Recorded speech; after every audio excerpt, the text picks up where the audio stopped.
Отечественная война – одно из самых трагических событий, которое коснулось практически каждую семью. Здесь у нас представлены фотографии тех, кто сражался на полях сражений, в том числе и Брест, Москва, Ленинград, Сталинград, Кавказ и многие другие фронта.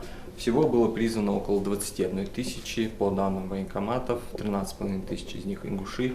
К нашему огромному сожалению, 6 тысяч наших земляков не вернулось домой.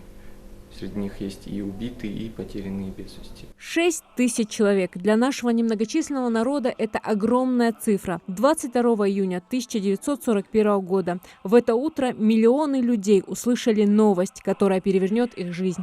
Началась война. Война, которая станет самой крупной в истории мира. Все, что они любили, о чем мечтали, к чему стремились, все останется в прошлом. 34 миллиона советских мужчин отправятся на фронт, более половины из которых не вернется домой. Война с каждым днем сближает нас все больше и больше. И до самого последнего дня надежда не угасает.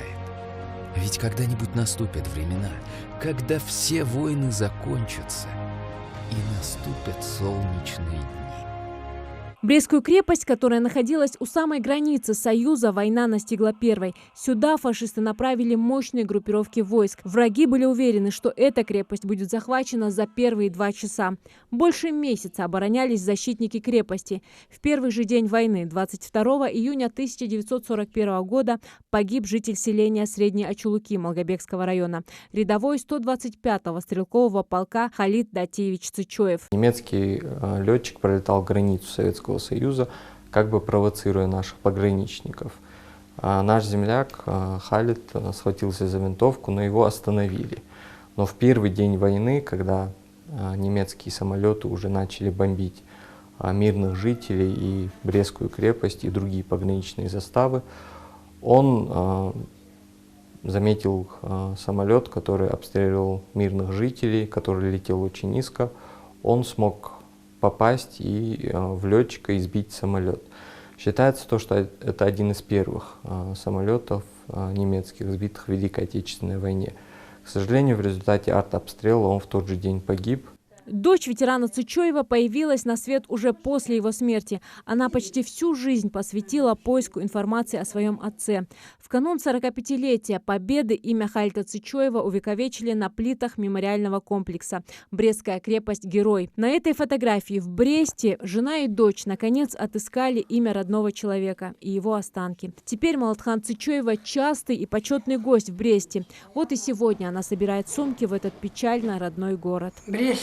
Беларусь – это моя боль и радость. В любое время я для них желанна, гости. В любое время, и в дождь, и в холод, и в лето, и в зимою, и социально любимый Сагион. И все корреспонденты, Минск, Брест, всегда один холод. И я там первая. Будете выступать там?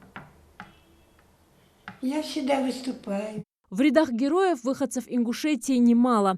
Ахмед Мальсагов, Ширвани Костоев, Магомед Гирей-Зязиков, разведчик Абдулла Цероев. Сотни настоящих мужчин, которые навсегда останутся в памяти народа. Они внесли неоценимый вклад в победу над фашизмом. 18-летним юношей на фронт ушел и последний защитник Брестской крепости Уматгирей Барханоев, который погиб, мужественно защищая родину. О героических подвигах наших солдат поколения узнают от живых свидетелей истории. Сегодня в Ингушетии осталось всего 2 ветерана. Это Камбулат Гайсанов и Магомед Мидаров. В свои преклонные годы они помнят дни суровых 40-х. Камбулата Гайсанова война застала 16-летним подростком. Он помогал партизанскому отряду. Позже принял участие в Малгобекской оборонительной операции. В сентябре 1942 года был контужен, после чего больше не смог вернуться на фронт.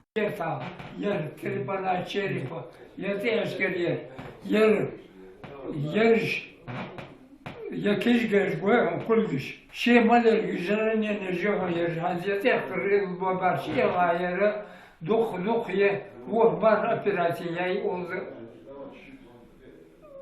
там дорогі там тханамайды. А почетный житель Малгобека, ветеран Великой Отечественной войны Магомед Мидаров участвовал в героической обороне Москвы и награжден медалью за отвагу. Зарема Ивлоева, Ирина Цычоева, Дана Плиева, Новости 24.